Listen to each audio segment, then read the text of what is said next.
આપ જોવો છો એ પ્રમાણે બહારગામથી આવતી લગભગ તમામ નાની મોટી ગાડીઓનું નમ્રતાપૂર્વક સૌજન્યતાપૂર્વક ચેકિંગ કરવામાં આવે છે અને તેમને વ્યવસ્થિત રીતે સમજાવીને ભવનાથને પ્લાસ્ટિક મુક્ત ઝોન જાહેર કરવામાં આવ્યો છે તેની માહિતી આપવામાં આવે છે। છેલ્લા 3 દિવસથી જૂનાગઢને ધમરોલી રહેલા વરસાદમાં પણ જૂનાગઢ મહાનગરપાલિકાના કર્મચારીઓ નિષ્ઠાપૂર્વક તેમની ફરજ બજાવી રહ્યા છે, કારણ કે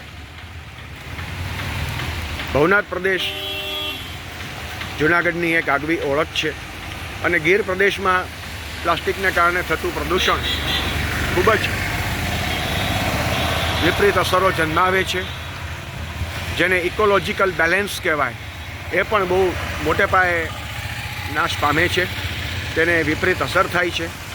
એટલા માટે આપ જોવો છો એ પ્રમાણે ભવનાથમાં પ્રવેશવાના રસ્તા પાસે જ જૂનાગઢ કોર્પોરેશન દ્વારા ખૂબ જ સરસ વ્યવસ્થા કરવામાં આવી છે અને તમામ પ્રવાસીઓને વિગતવાર સમજણ આપીને તેમની પાસેથી પ્લાસ્ટિકની સામગ્રીઓ ભેગી કરી લેવામાં આવે છે।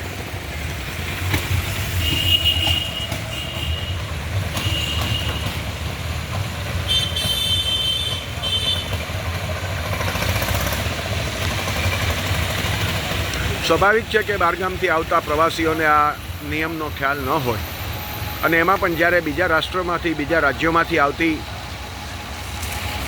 પ્રવાસીઓ આ બાબતથી અજાણ હોય તે વાત સ્વાભાવિક છે। તેમને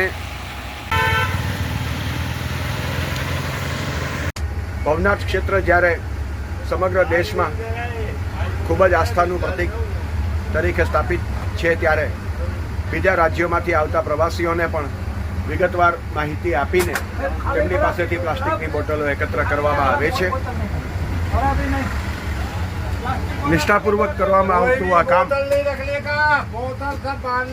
ભવનાથ પ્રદેશને ખૂબ જ સારી રીતે પ્રદૂષણ મુક્ત રાખવામાં બહુ મહત્વની છે અને વરસતા વરસાદમાં લગભગ એકલે હાથે આ કામ કરી રહેલા મહાનગરપાલિકાના આ કર્મચારી સાથે આપણે થોડી વાતો કરીએ।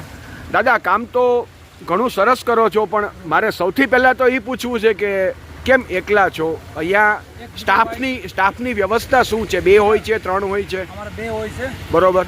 એક ભાઈ કાલ બીમાર હોવાના કારણથી આજ રજા ઉપર છે। બીમારી કોઈના હાથની વસ્તુ નથી, એ કોઈ પણને થઈ શકે છે, પણ તો એ રજા ઉપર છે એની તંત્રમાં ઉપર કોઈને ખબર નથી। આજે હવે ગઈકાલે એ ભાઈ ભીંજાણા એટલે બીમાર થયા,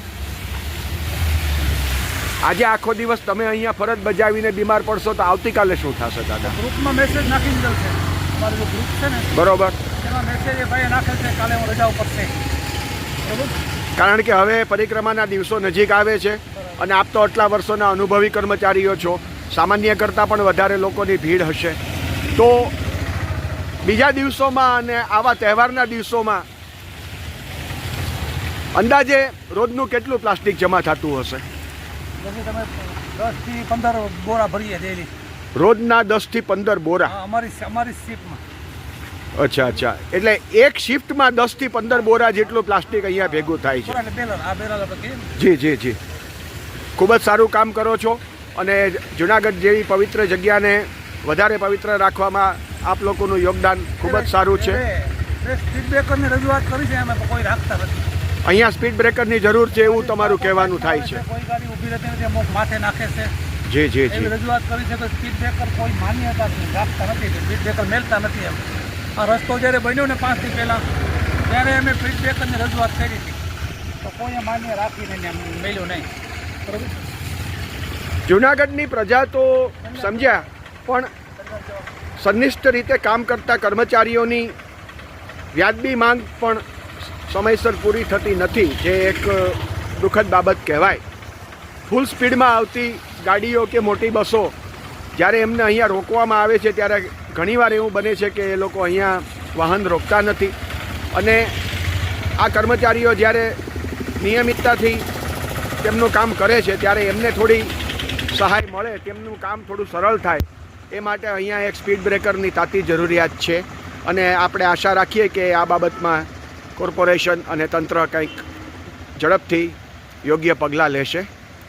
ભવનાથ પ્રવેશદ્વાર જૂનાગઢથી પ્રાઇમ ડેબ્યુ માટે ભૂષણ ઝાલા.